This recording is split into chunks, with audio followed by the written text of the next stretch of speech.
Alors Emmanuel Macron avait une courbe qui était relativement plate pendant la quasi-totalité de la campagne électorale, et on a vu qu'il se mettait à progresser avec le conflit ukrainien de manière très importante. Il a gagné rapidement 7 points dans nos sondages, et il est en train de les reperdre. Aujourd'hui, là, on a perdu 4, donc il a perdu presque 60% de ses gains. Alors ce qui est intéressant, c'est de voir où il avait progressé. Il avait beaucoup progressé dans des clusters qui étaient peu politisés. Chez les apolitiques d'ailleurs, où il avait une progression très importante. Et il avait progressé aussi dans des clusters qui sont des clusters de droite, plutôt conservateurs, plutôt âgés et assez peu politisés. Des groupes qu'on a appelés nous les conservateurs et les anti-Assistana.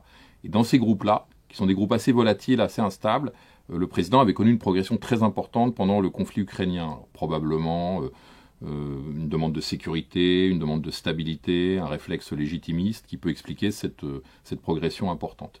Et là, ce qu'on voit, c'est que dans ces groupes, il est en chute importante. Il a perdu beaucoup. Alors, il a perdu beaucoup chez les apolitiques, plutôt au profit de Jean-Luc Mélenchon.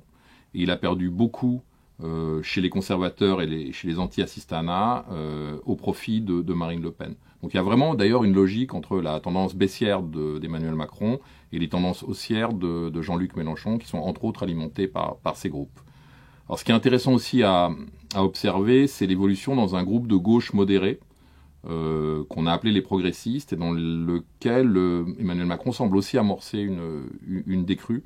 C'est quelque chose d'un peu préoccupant, qui s'explique peut-être par ses prises de position en début de campagne sur la retraite, sur la redistribution, sur les fonctionnaires, positionnement plutôt à droite, qui pourrait avoir un impact sur son aile gauche, sur son flanc modéré, et pourrait à terme être assez préoccupante pour lui.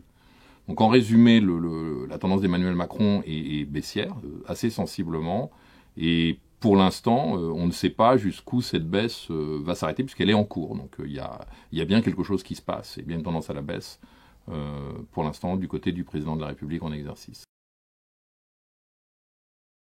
On sait depuis le début que Marine Le Pen est dans une concurrence intense avec Éric Zemmour.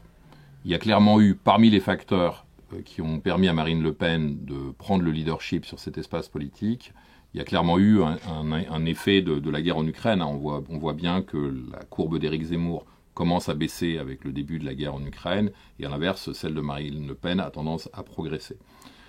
Probablement que Marine Le Pen a beaucoup mieux géré, du point de vue de ses prises de position, le conflit, surtout au début, que par rapport à Éric Zemmour, puisqu'on se souvient que Marine Le Pen a assez clairement dit qu'il fallait accueillir les réfugiés ukrainiens, alors que Éric Zemmour était beaucoup plus alambiqué dans ses arguments sur ce sujet. Et nos études montraient que l'électorat de Marine Le Pen, comme celui d'Éric Zemmour, était divisé, mais plutôt favorable à cet accueil, voire pour une partie d'entre eux très favorable à cet accueil. Donc là, je pense qu'il y a eu une erreur de positionnement d'Éric Zemmour sur cette question, qu'il a mal compris le moment historique. Mais il y a un autre élément qui est, à mon avis, tout aussi essentiel, qui est les dynamiques à l'œuvre dans les clusters populaires. Ce qu'on voit très clairement à partir de notre clusterisation, si on regarde les clusters les plus populaires, les réfractaires, les eurosceptiques, les sociopatriotes, c'est une forte progression, en tout cas une progression de Marine Le Pen, et surtout un effondrement d'Éric Zemmour. Et cet effondrement, je crois que c'est un phénomène assez classique des campagnes électorales. En fin de campagne, les milieux populaires commencent à plus s'intéresser à l'élection, et commence à mieux connaître les candidats, à mieux les identifier. Et sur un certain nombre de sujets, l'offre proposée par Marine Le Pen et celle proposée par Éric Zemmour sont clairement opposées, en particulier sur un certain nombre de questions sociales et économiques. Par exemple, Éric Zemmour, on le sait, est favorable à allonger l'âge de départ à la retraite, il a pris des positions anti-Assistana, etc., qui ont, je pense, déplu à ces groupes populaires. Et c'est là aussi, je crois, que se fait la différence.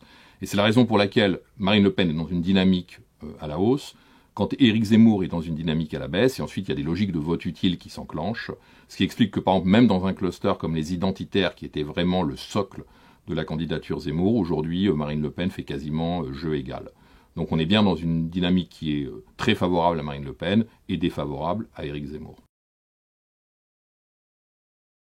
Oui, je pense qu'on ne peut pas exclure qu'il y ait des surprises et que les résultats de l'élection dimanche, donc dans 4 jours, soient assez différents des intentions de vote que nous publions aujourd'hui. Alors je vois 4 raisons au moins qui pourraient expliquer ces surprises. D'abord les écarts entre les candidats. Ces écarts ne sont pas si considérables. Jean-Luc Mélenchon, en tous les cas dans le sondage, le dernier que nous avons publié, est à 3 points de Marine Le Pen, donc 3 points, quand on connaît l'histoire des sondages, ce n'est pas un écart si élevé. Et même les courbes de Marine Le Pen et d'Emmanuel Macron vont dans des sens opposés, dans une direction opposée. Donc là encore, tout dépend du rythme avec lequel elles évoluent, mais tout ça laisse ouvert la possibilité de surprise.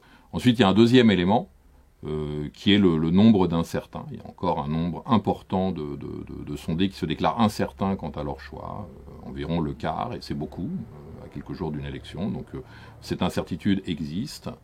Je vois un troisième élément qui est plus inhabituel, c'est l'extrême fluidité, les mouvements relativement importants qu'on observe encore aujourd'hui dans l'électorat. D'habitude, à quelques jours d'une élection, et même parfois à quelques semaines d'une élection, on utilise le terme de cristallisation pour dire que bon, les votes sont relativement cristallisés, c'est-à-dire figés. Là, c'est pas le cas. On a une tendance baissière d'Emmanuel Macron, on a des tendances haussières de Marine Le Pen et de Jean-Luc Mélenchon, et on voit bien que l'électorat est encore traversé par des mouvements assez importants. Et il y a un quatrième point, qui pour moi est peut-être le plus important, c'est celui de l'abstention.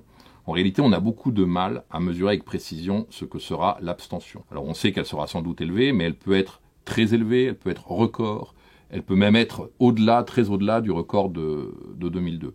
Et on sait que quand l'abstention est élevée, elle modifie, elle impacte fortement les rapports de force électoraux parce que c'est une abstention différentielle et elle produit des écarts importants par classe d'âge, par catégorie sociale, mais aussi par électorat. Par exemple, l'électorat de Marine Le Pen est à beaucoup plus haut risque abstentionniste que celui de Valérie Pécresse, voire d'Emmanuel Macron. Jean-Luc Mélenchon est aussi à assez haut risque abstentionniste. Donc l'abstention ajoute une incertitude de plus.